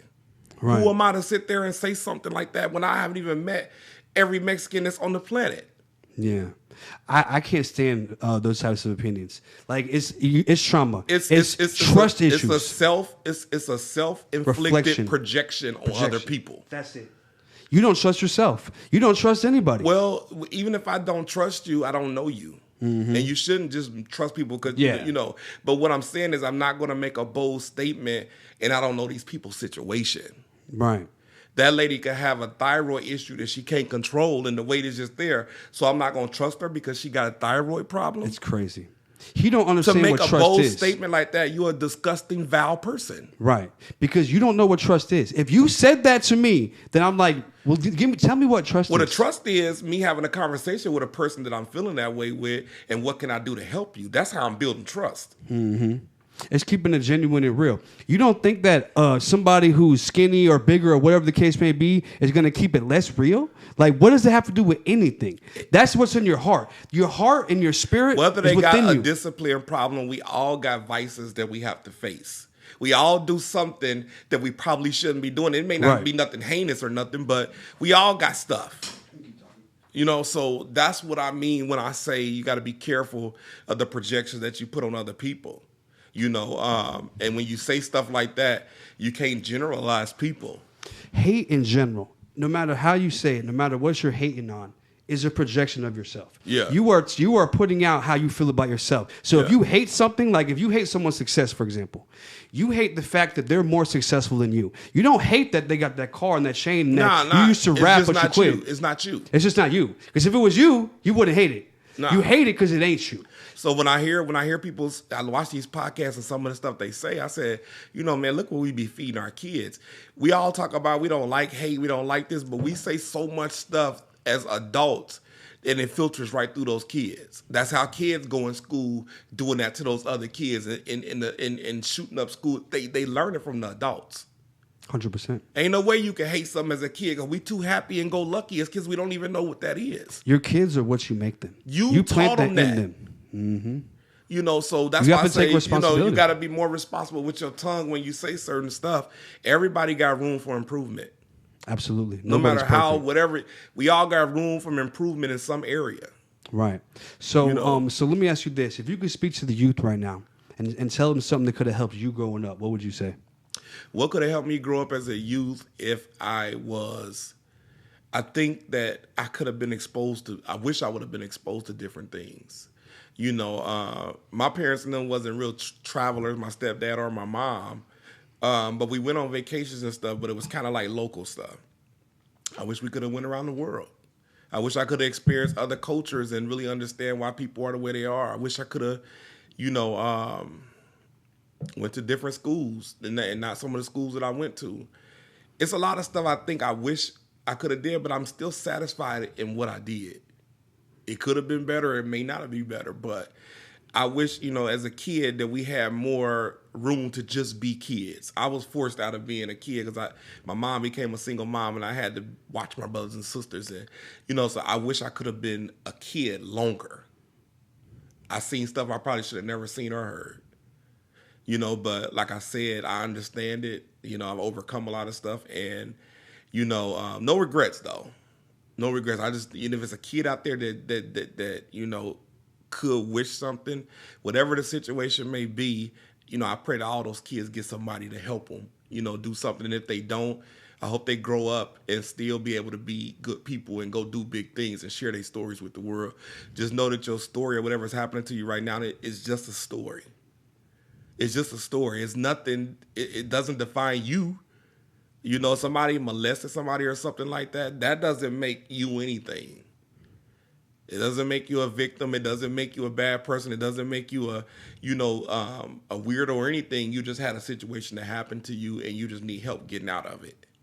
You know, but you got to want help. You can't go to 40 years old and say, oh, that person raped me when I was 10, so it made me a horrible person. You know, you still made a lot of bad choices along the way. You know, so just seek help, man. Seek help. Mental illness is real. Mm-hmm. You know, I witnessed that just the other day. Someone was mad at me that I hadn't talked to in a long time, and they went on Instagram and said some crazy stuff, and then they text me a crazy message and wished death and all that. And I was like, I haven't talked to this person in so long, and generally I'm a cool person. I may not be giving you what you want at the time, but I didn't deserve that either. But I didn't retaliate or anything. I just simply blocked the person, erased their stuff, and moved on. That's what I do too. You know, I liked your response right there because what you actually spoke to the parents. Yeah. You spoke to the parents and told them about some of the things that they needed to pay attention to. Mm-hmm. Things that could have affected your life. Now I feel like, you know, our lives are a perfect combination of so many things that went wrong and right. And that's what makes us who we are. But it doesn't mean that us as parents can't do more, try to do more to fulfill some of the things that our kids need. Exposure is the best thing you could do for your kids. Mm-hmm. You know, if you're in a situation and you're saying, you know, I don't have the money to take my children on a vacation, well, the world that we live in today has many ways that you can make some money. Have you tapped into your resources? Have you called some of your friends who may be, you know, doing sales and stuff online? Have you really looked into what you can do to make sure that happens for your kid? Because at the end of the day, it may sound like it's just a vacation, but it's the world to them kids. Exactly. And then I think a parent, you should be the world to your children. Yeah. Don't let the world be the world to them. You should be the world to them. That means you expose them so that the world can't expose them in a bad way. That means you've instilled so much into those kids, even when the world come at them, they still gonna hear your voice in the back of their head. Well, my mom told me, she told me this before. Even though I want to do it, I'm not going to do it because she told me the consequences she showed me. See, them the kind of talk that you should be having with your children. If your children don't love you or you don't get along with them, you should look in the mirror and wonder why. Well, it's you passing on your traumas. It's something that you see in those kids that reminds you of you. Right. And that's why you treat them bad. So that's why it's so important that you face your traumas. Yeah. Because you will instill those traumas into your kids if you don't. And your kids, your friends, your relationships, you have to face it. I wouldn't even suggest getting with somebody. Now the reason why I don't necessarily say that, because when I got with my girl, she helped me face my traumas. So maybe you will find. But you was open to it. I was open to it. So that these people not open to that stuff. They're not. You have you know, sometimes we're going through it. It's hard for me to tell someone you have to face your trauma. But what I'm saying is, if you wanted to be better and you want to be successful, if you even want to have a business that would scale with your business, well, you would have to do all that. If you got a bad relationship with your husband and you come to me for coaching and mentoring, when you come to me for coaching and mentoring, you looking at me like I'm your husband. So everything that I'm trying to teach you and coach and mentor you on, you're having the same reaction that you have when you go home and discuss stuff with your husband, and this is why you're not moving further in this program. Right, and that's probably stems from your dad.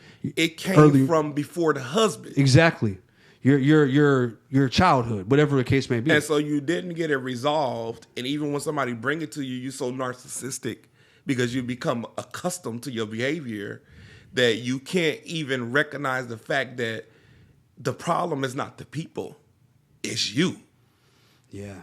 And that goes back to accountability. So how open are you? If I come into your life, are you open for me to say, hey, I'm willing to love you. I'm willing to help, you know, in any situation. I'm willing to help you get to the other side. Are you open for me in that way? Because if you're not open for me in that way, I'm not coming into this relationship. Right. I'll give you the opportunity. Right. Because I'll tell you But I right won't now, stay. accountability hurts. Oh man, it feel like a personal attack. Accountability hurts. It feel like a personal whether attack. it be somebody else telling you, or just you just reflecting on it. Accountability hurts, and that's why people don't want to face it. Me and my cousin, like, we talk every day. She probably I talk to her more than anybody else. I mean, right now I'm talking to her more than my mama. So it's we have these conversations, and we grew up. We were separated for a while and came back, but we always had this connection. And I always tell her, I say, hey, you have to be accountable. No matter what happens, you have to be accountable. The reason you have to be accountable, because it's going to help you solve any problem that's coming your way. If you don't be accountable, or somebody say, hey, you did this to me, and you won't pull it in and recognize it and step back and look and say, I was doing that, or, let me first apologize to you if I made you feel any kind of way because that wasn't my intention. You taking full responsibility of whatever is happening to that person, whether you believe you did it or not. And I'll give you an example. Like in business, if me and you have a business together, and I'm blaming you, I'm like, man, he's always doing that shit. You know what I mean? Like, but first, think about, why are you blaming me? Just think about, why are you actually blaming me? Because I'm the closest person to you right now. Right. We business partners. Exactly. And so instead of seeing what you're doing or seeing how you can make our situation better, you're mad at me because you're mad at yourself and your poor performance. Exactly. So if I were to, instead of me blaming you, if I were to look at it and be like, oh, I probably did this and that, what that'll do is it'll get my mind moving. Or you say, hey, I see why Phlo said that. I was talking to this person and it happened to them too. I see why he said that. It's me. Perfect example. Exactly. So if I'm able to say it, once you say it's me, and then you're able to say, okay, I need to change something. They won't say it's me. Next time they won't say it's me because I'm not going to do this. But the only reason I decided to not do this is because I took accountability. This isn't just in business. We're talking about life here. How you do one thing is how you do everything. Exactly. I'll check somebody on their behavior all the time. I tell them, I'm not checking you to put you down or say nothing. Right. I love you. And if you're doing this with other people, those people ain't going to have the same compassion or respect for you that I have. Right. So why would I let you keep doing this? And I'm the same way. If I check you and you get all offended, then we can't be friends. I'm telling you. I should be able to tell you the truth. Exactly. And if you're not the person who can take it, then we don't need to be around each other. That's immaturity. It's just that's just who they not going to ever be. Accountable people. Right. But accountable people, because accountable people fix situations before they become situations. Right, exactly. So that's why you don't see the problems. If I gave you $500, and just because you're my friend or family member, my intention was not even to get the $500 back from you. Mm-hmm. But I do expect you to be, courteous enough to say, hey, I know I said that I was going to pay you back in March, but, I make a little money, but I still got to do X, Y, Z for, my kids and all that. Do you mind if I can push this out? I will respect you more coming to me that way than to totally avoid me, start talking about me to other people as if I'd done something to you. And all I did was help and let you. I will never tell nobody I helped you, but I watched your behavior and it will never happen again. From my perspective, I paid you $500 to learn that you ain't shit. You know what I'm saying? Yeah, and I'm okay with that.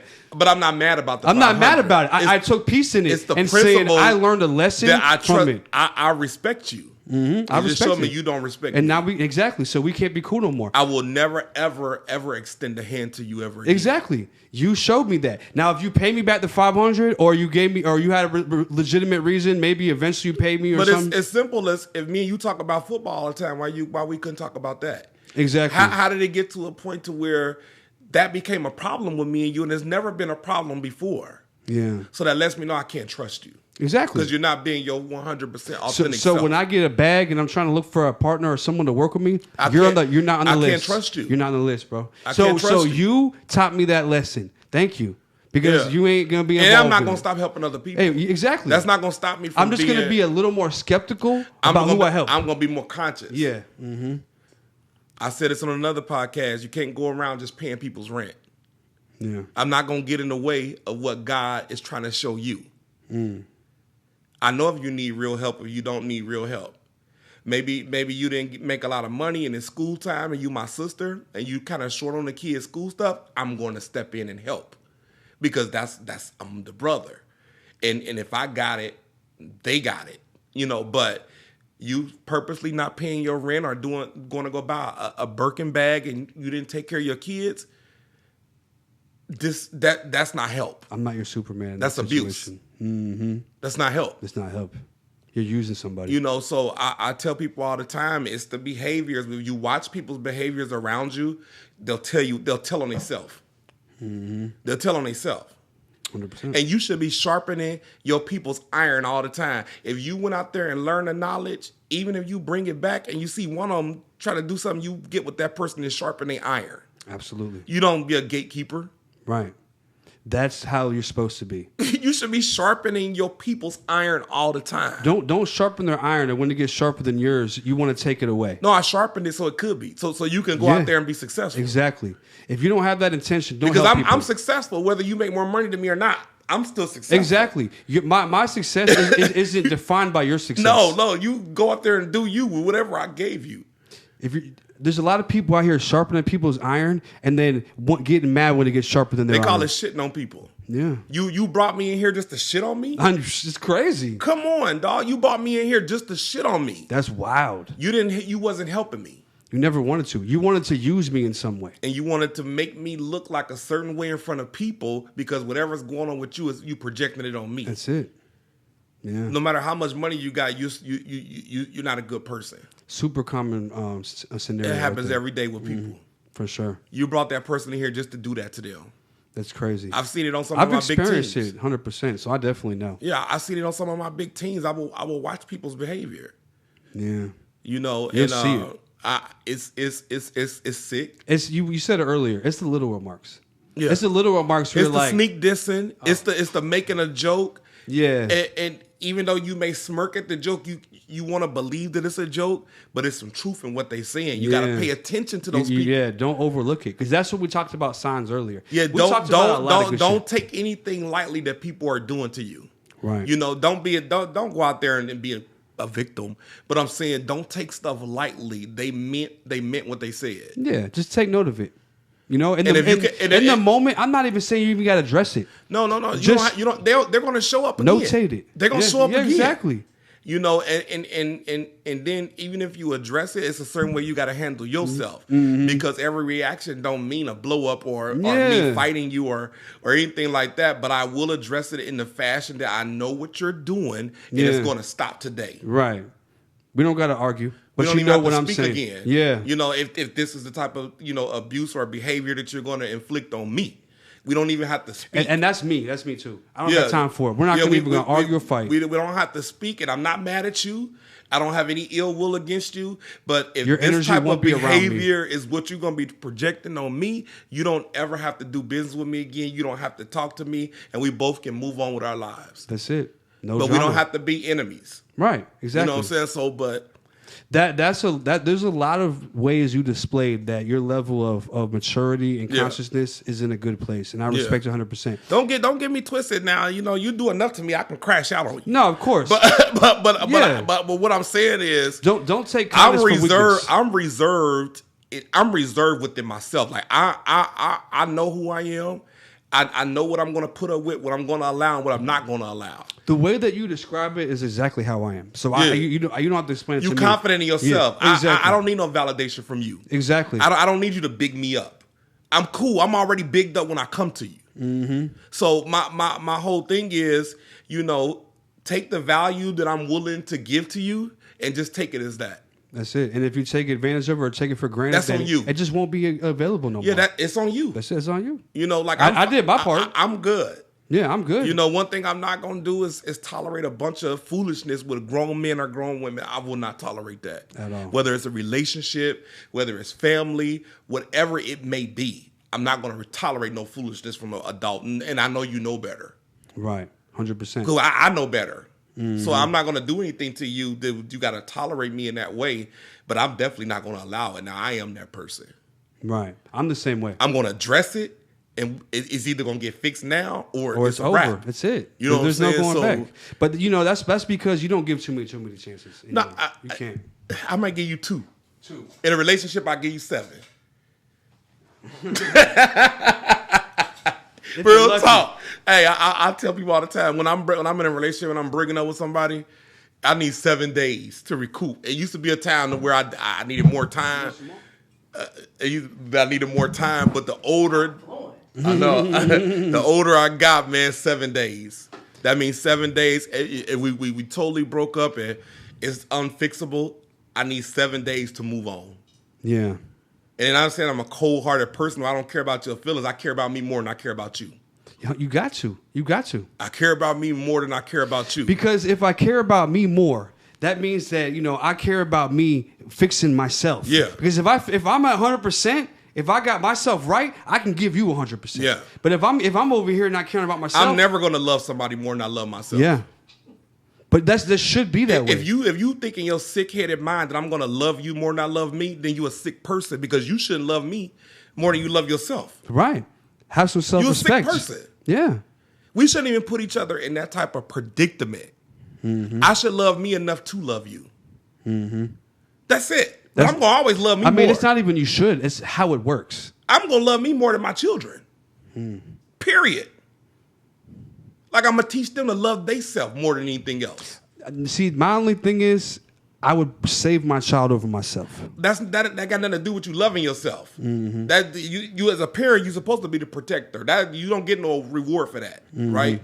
But what I'm saying is I love me more than anybody. Yeah, because if I don't love me more than my kids, I can't love you and I can't treat you right. Nah, because I don't love myself. Okay. I see. I get you saying. You know what I'm saying? And some people are gonna look at this bad. My kids is whatever you feel for yourself is fine with me. I don't have to live with you. Okay, or deal with if you don't agree with that, then you don't love yourself, and that's as simple as that. Or you don't love yourself enough. You can't love other people if you don't love yourself. That's it. I said that with a previous podcast. You cannot love. If I don't have any love to give, I can care. I can care about you. But I don't truly love you because I don't truly love myself. Exactly. If I don't love myself, I have no love to give. It's really that simple. It's not. It's not complicated. I'm not saying but you know what? People don't get that. I'm not saying I wouldn't take a bullet from my mom or my sister. Yeah, I would if it's the situation permits and I'm protecting them. That's not me not loving myself. That's me being a protector. You know what I'm saying? But when it comes to actually loving self, taking care of self, doing the right thing and making self happy, you can't get no more love than that. 100%. Nobody can love you like that. Right. Your own mama can't even love you like that. Right. She got to love herself first to even show the kid that she love. So when people say that, oh, I love you more than anything in the world, they're lying to you. They're lying. They're just straight lying. They love them more than anything else in the world. And they should tell you that. It just doesn't sound good. People don't want to hear that. I do. I'd rather for somebody tell me. You can because you're in that place. I'd rather for me. I want to know that they love themselves. I can't make you happy. I'm not coming in to make you happy. I'm telling you that now.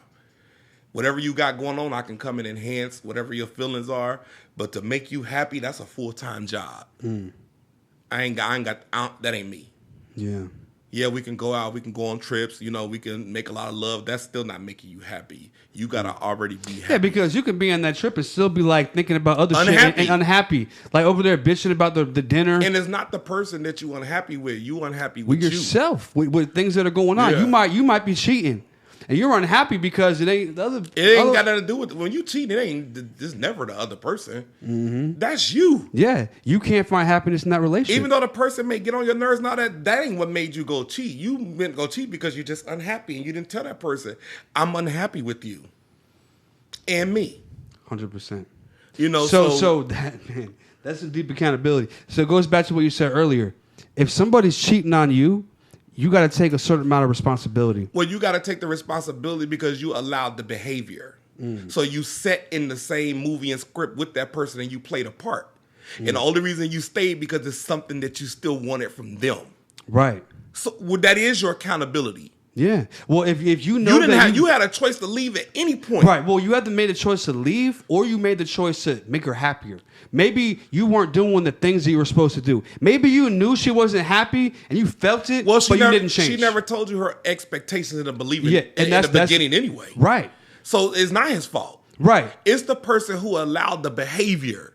If I tell you, hey, I don't like when I'm going to sleep at 10 and you got the TV still on it, and I just hate that. I never say nothing, but I hold the anger on the inside, and then one day I'll blow up on you. How is it the other person's fault? You should have said something. They didn't do anything. This was your issue. You didn't talk about it. You didn't say nothing. You 100%. completely went berserk on a problem that you didn't resolve within yourself. Yeah. Instead of saying, hey, babe, do you mind? I know you like to watch TV, but when I go to sleep, I can't even sleep with the TV on. And it's not nothing towards you. It's just the way my sleep pattern works. She probably say, oh, babe, I go downstairs. Yeah. That conversation to me is priceless because we both got exactly what we wanted. She still can watch her TV and I can go to sleep. But what you just displayed was a conversation that could be replaced with other things. You know what I'm saying? It is. We don't want to talk to we don't want to seem weak, especially men. We don't want to seem like we submit to them. Everybody's in submission. I don't care you a male or a female. You're gonna submit to somebody, right? Whether you want to believe it or not. When that CEO pull you in the office and ask you why you ain't doing your job, you in straight submission mode. So stop it. Right. It's a point to where we all got to submit. Yeah. And the ultimate person you got to submit to, you better be ready. So that's why I tell people, it's the stuff we be saying and doing that's weird. Oh, she's not cooking and cleaning. Have you ever asked that lady, do she enjoy that before you put that role on her? Did you guys ever have a conversation about... Did you have an agreement? How did this become this? You mad, but you never even talked about it. Y'all never even care to talk. Right. Y'all just want to be mad. Right. Instead of saying, hey, I know that you work and I know it's a lot on you, but can you at least cook for me twice a week? I would just love that, babe. I'm telling you. You know that lady or man would do it just because that right there, even though they don't feel like it, they're doing it to Now, look, don't go up there and be like, hey, bitch, you ain't been cooking shit, this motherfucker. You know what I mean? You're not going to get it. Ladies, if you allow a man to do that to you, that's your problem. Right. But speaking to the men, like, if you want her to do whoever you are allowed to do that stuff to you, that's your problem. Yeah, true. But the advice to them is don't talk to him like that. You're not going to get what you want. Always be diplomatic. I'll always say, hey, if I got to come nice because I want her to be sweet to me too. Sweetness goes both ways. Yeah. You know what I'm saying? I'm not always saying be a pushover or be a weak person, but I'm saying just consider the fact that, hey, we in a relationship together and we're thinking about taking this for a lifetime. And I got to be able to put up with you and deal with you a certain way so that we don't get to a bad place. You know what I'm saying? So let me just talk to her about it. It's bothering me at night. I can't even sleep right. Then I get to work. I can't do my work. Your partner is going to be like, oh, I wish you would have just told me that. I would have just went downstairs. Exactly. They're not going to come at you in a weird way. It's the delivery. It's the delivery. Yeah. I mean, the advice to this conversation right here is communication is key. With everything, with your kids, with your relationship, with your friends. I tell you, listen. If I don't talk about nothing else, I talk about communication. I am going to ask questions. That's just who I am. It is not nothing bad, and it's not nothing that I'm trying to get in your business or nothing. But if I'm thinking about something, rather than me get mad about it, I should probably bring it to you and see what it is so I'm not confused. 100%. You know what I'm saying? And if you don't do that, I feel like you're a problem to people. You got to take that accountability. You're a problem to people. And you're creating a big problem. Yeah. Why didn't you ask that person that? Simple. Because there's something in you saying that you're not good enough to get an explanation. It's something in you telling you that I'm so scared of this person in a weird way that this person is not projecting fear on me. It's actually me projecting my fear and acting like they're doing it to me. It's self-confidence. And so what happens is you ruin the person who is your person. Yeah. Because of that stuff right there. And this is what I tell people, you got to communicate. Even if you think it's like, oh, should I ask this question? If it's going to cause confusion, ask the question.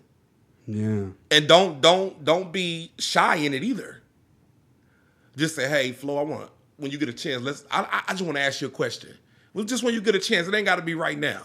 And you're going to say, okay, cool, I'm going to call you back in about an hour or something. Then I'm just going to ask you. But I ain't going to come at you like, why the fuck you say X, Y? That's not me. Now, I do got a good delivery when I do come to people and ask them stuff. But if you're doing weird stuff, I say, why are you doing that? I mean, I'm trying to see what are you doing? Right. I want to understand. I just don't understand what you're doing. And then you're mad because you're doing something weird. Right. This is what I say, the communication is bad. And we should be able to talk. We love each other. Why we ain't talking? Right. You gonna go give an explanation to your boss. Why you ain't giving an explanation to me? Right. So I ain't gonna lie, we could run this podcast all night. Yeah, we come back. I mean, it's gonna be a long one. You know what I'm saying? So before we get out of here, I want you to say a little bit about your business, about like where they can find you at, like where let them know what you do and where they can find you. Okay, cool. So I'm T. Anthony Monie. I'm better known on Instagram as the Brand Boss ATL, the Brand Boss ATL, and we have a huge platform called the Bulletproof Entrepreneurs that we're currently launching. The soft launch will be happening in about a week and a half, 2 weeks. And then we'll do a full launch next in probably 30 or 45 days after that. But basically the platform is to help all entrepreneurs take that business from just being an idea, being a hobby, to laying the foundation, getting the money up. We're going to be doing using other people's money, getting you some funding, getting your business started, get the right structure, build the right platforms, and guess what? We're going to scale that business. So we take you all the way from the beginning all the way to the end. Not saying we just going to drop you like it's hot, but we're going to equip you with enough stuff that your business can be bulletproof. Even in the bad times, you're still going to be able to survive and thrive. Sounds good. Make sure y'all check them out. I feel like entrepreneurs need that. The path of entrepreneurship is so hard, so complicated, so easy to quit. So to have a team that can help you is definitely beneficial. It's all about the networking. The right team. You want to put the right people in place. You want to meet with the right people.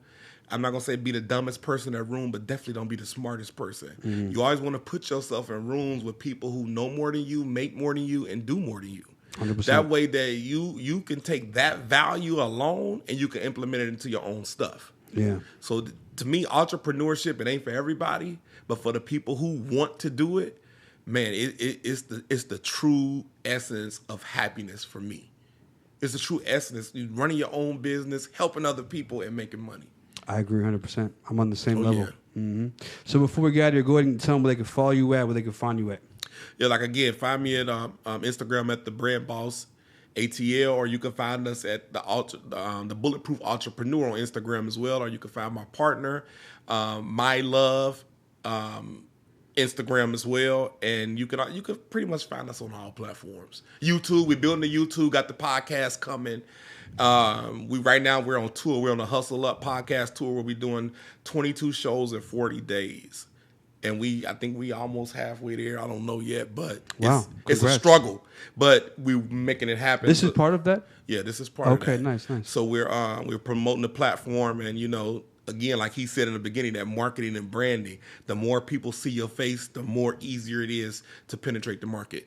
100%. Well, all right, it was nice meeting you today, bro. Yes, you already know what. Great episode. Yep.